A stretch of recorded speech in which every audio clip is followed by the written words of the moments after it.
1981, Sandra Day O'Connor becomes the first woman justice on the Supreme Court. 1969, man takes the first steps on the moon. 1964, Congress passes the Civil Rights Act. These are just a few of the many significant historical events that have affected and helped shape our nation. History does matter, but for some children, learning history is an insurmountable task, which they consider to be, let's face it, quite boring. But it doesn't have to be that way.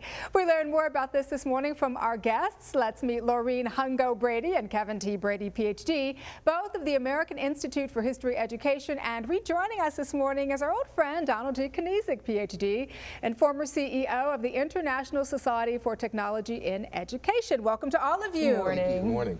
Good to see you all again. You're talking about one of my favorite subjects, which is history. Loved it when I was in school. But I think as a young student, you may have thought to yourself, who really cares about history? History is what? History. It's in the past. Absolutely, absolutely. The children today, they do focus on what's going on them at this moment. They feel that that's what impacts them directly. But in truth, history does matter. And our history is important for them to know for the success of their school days, but ultimately for the success of our society moving into the future. I think that's such a great point. And I think that, history is a part of nearly every national educational curriculum. We know this, and I know the Common Core standards are important in all of this. But why is this important in your opinion, Dr. Brady? Well, currently 49 of the 50 states have a core content curriculum standard for social studies.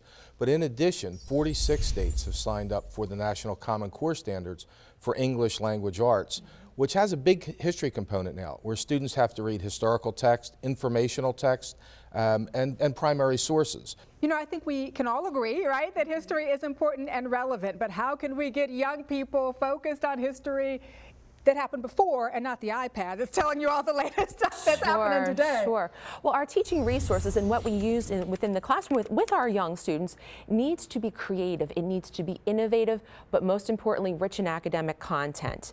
And we have to engage them in that digital world where they have all of that experience where they're growing up right now. Cicero once said, "To know nothing before you were born is to remain forever a child." And when I tell that to students, they just tell me, well, history class is boring. And I say, how is history boring? It's the greatest events of man's time on earth. And I think what we have to do is we have to meet students where they're at. And today's students, they live in their cell phones, or as you said, on their iPads, and they're looking at it constantly. And we have to be there with them to participate in their lives and bring these great stories and these phenomenal events to life for them. I think this hits a nail on the head, because meeting them where they are means bringing technology into the fold, right, Don? Right. Well, we obviously see students really motivated by being able to use the devices they use outside of school to communicate, to interact with their friends, to access information.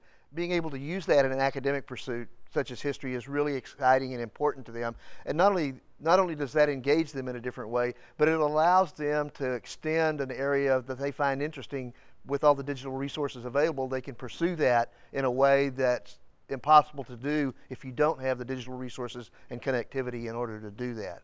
Agreed. And so how then do we kind of meet kids where they are? We've developed a lot of software and partnered with a lot of hardware companies to bring cost-effective solutions to the classroom.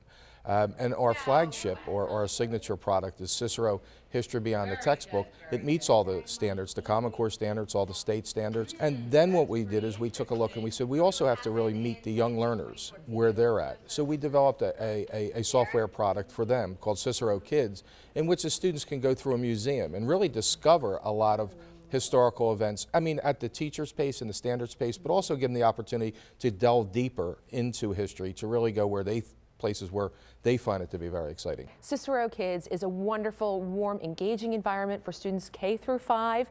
It teaches them all about American history, social studies. We have infused the fundamental literacy skills that they need, and STEM as well, so they understand that science, technology, and math is a part of history, and that's what helped to develop our great nation as well. So where was this when I was a kid? It was only 3 years ago that I was a K through 5th grader. Wink, wink.